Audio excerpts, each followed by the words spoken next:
નવું શીખો ગુજરાતી ચેનલમાં તમારું સ્વાગત છે મિત્રો આજે આપણે ટુ વ્હીલ છે બાઇક એની અંદર જે સ્ટેન્ડ લગાડવાનું છે એ સ્ટેન્ડ આપણે લગાડતા શીખવાના છીએ।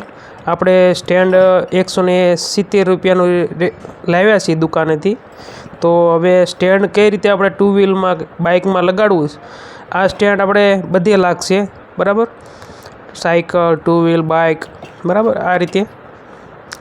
તો આ સ્ટેન્ડ આ રીતે કલરમાં અલગ અલગ હોય છે। જો આ બ્લેક કલરમાં છે અને સ્ક્રૂવાળું હોય છે। તમે સ્ક્રૂ ખોલી અને ટાઈટ કરી દો એટલે તમારો મોબાઈલ અને ફરે પણ કરવું છે, તમારે જે દિશામાં કરવું હોય તે પણ થઈ છે। તો મિત્રો હવે આ સ્ટેન્ડ છે એ કઈ રીતે આપણે લગાડવાનું છે તે હું તમને શીખવાડીશ। તો જો મિત્રો હવે આ મોબાઈલ છે તો આ સ્ક્રૂ આપણે ખોલીએ આ રીતે અને આ રીતે અંદર મોબાઈલ ઉપરથી લગાવીને આ રીતે અને સ્ક્રૂ ટાઈટ કરી દેવાનો છે, એટલે હવે પછી મોબાઈલ એની અંદરથી નીકળી નહીં શકે। જુઓ આ સ્ક્રૂ છે એને ટાઈટ કરી દેશો તમે તો હવે આ મોબાઈલ નીકળે નહીં અંદરથી બરાબર આ રીતે। જુઓ હવે આપણે આને જુઓ આ રીતે ઊંધો કરશો સ્ટેન્ડને તોય પણ મોબાઈલ આપણો નીકળતો નથી। મોબાઈલની દિશા બદલવી હોય તો આપણે મોબાઈલની દિશા પણ બદલી જાય છે। સ્ટેન્ડને આ રીતે તમે ફેરવશો એટલે ઓટોમેટિક એની દિશા બદલી જાય છે। જો અને આ રીતે આપણે હેન્ડલ ઉપર આ રીતે લગાડવાનું છે બરાબર। એની સાથે પાનું પણ આપેલું છે, જો આ LNT પાનું। તો LNT આ પાના દ્વારા આપણે સ્ક્રૂ ખોલવાના અને ટાઈટ કરી શકાય છે, અને આની ગ્રીપ ગુંદર પટ્ટી રેખો આપણે મોબાઈલને ડાઘ ન પડે, એટલે કે મોબાઈલ ઘસાય નહીં આ સ્ટેન્ડ સાથે, એટલે ત્યાં ગ્રીપ લગાડવાની હોય છે। જો આ ચારે ભાગ છે એમાં આપણે આ રીતે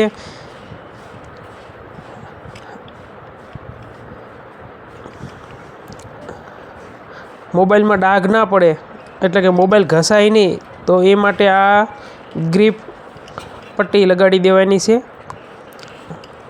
જેથી મોબાઈલમાં ક્યાંય સ્ક્રેચ ના પડે। તો આ રીતે આપણે લગાડી દેવાના છે સ્ટેન્ડ। મિત્રો તમે અલગ અલગ પ્રકારના ઘણા પ્રકારના આવે છે, રબર, ફાઈબર, અને આપણે આ જે સ્ટેન્ડ છે એ એલ્યુમિનિયમમાં છે બરાબર, તો એટલે જલ્દી ખરાબ થતું નથી। જો આ રીતે આપણે આ લગાવી દીધી છે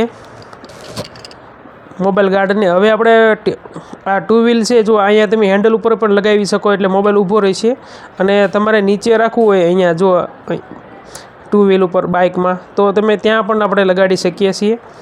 તો સૌપ્રથમ જો આ રીતે રાખીએ અને તમારે હેન્ડલમાં આ રીતે જો નીચેનું જે ભાગ છે એ ઉપર રાખી અને આપણે આ રીતે LNT પાના દ્વારા ટાઈટ કરી દેવાના છે બોલ।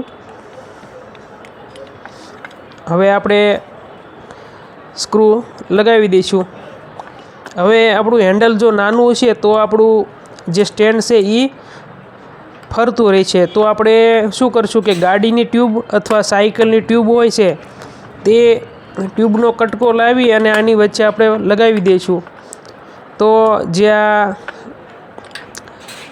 જે ફરે છે હલે છે સ્ટેન્ડ તે હલતું બંધ થઈ જશે। તો તમારું સ્ટેન્ડ આપણે જે ગાડીનું આપણે હેન્ડલ છે બાઇક હેન્ડલ, એ હેન્ડલ જાડું પાતળું હોય છે બરાબર। તો તમે આવી ટ્યુબ લાવી ટ્યુબનો કટકો લઈ લેવાનો, પંચરવાળાની દુકાને તમને આવો કટકો મળી રહેશે।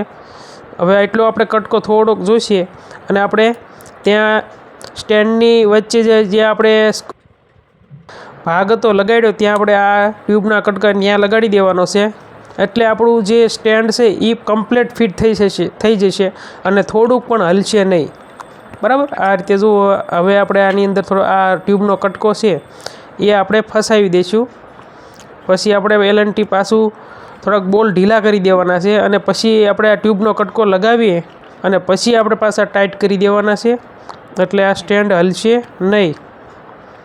જો આ રીતે સ્ટેન્ડ આપણે ઊંધું કરી દીધું છે, હવે થોડુંક ટાઈટ કરીને પછી આપણે સીધું કરી દઈશું, એટલે આપણને જે આ સ્ક્રૂ છે એલએનટી સ્ક્રૂ એ આપણને ટાઈટ કરવામાં તકલીફ ન પડે, એટલે આપણે એને સ્ટેન્ડને ઊંધું કરી દીધું છે. હવે આપણે વધારાની ટ્યુબ કાપી લઈશું.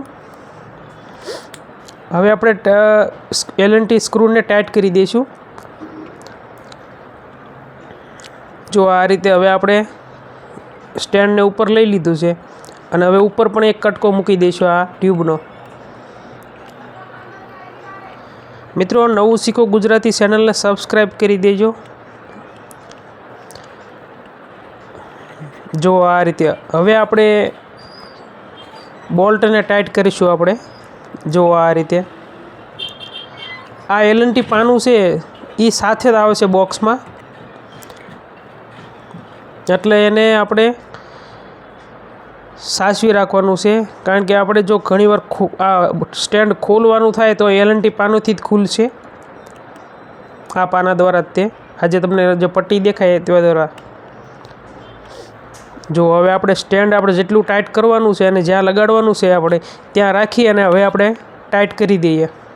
તો જુઓ મિત્રો, હવે આપણે સ્ટેન્ડ કમ્પ્લીટ લાગી ગયું છે અને આ રીતે મૂવ કરી શકાય છે. જો આ જે રીતે ફેરવું હોય એ રીતે ફરે છે. જુઓ, તો આ રીતે સ્ટેન્ડ તમે લગાવી શકો છો.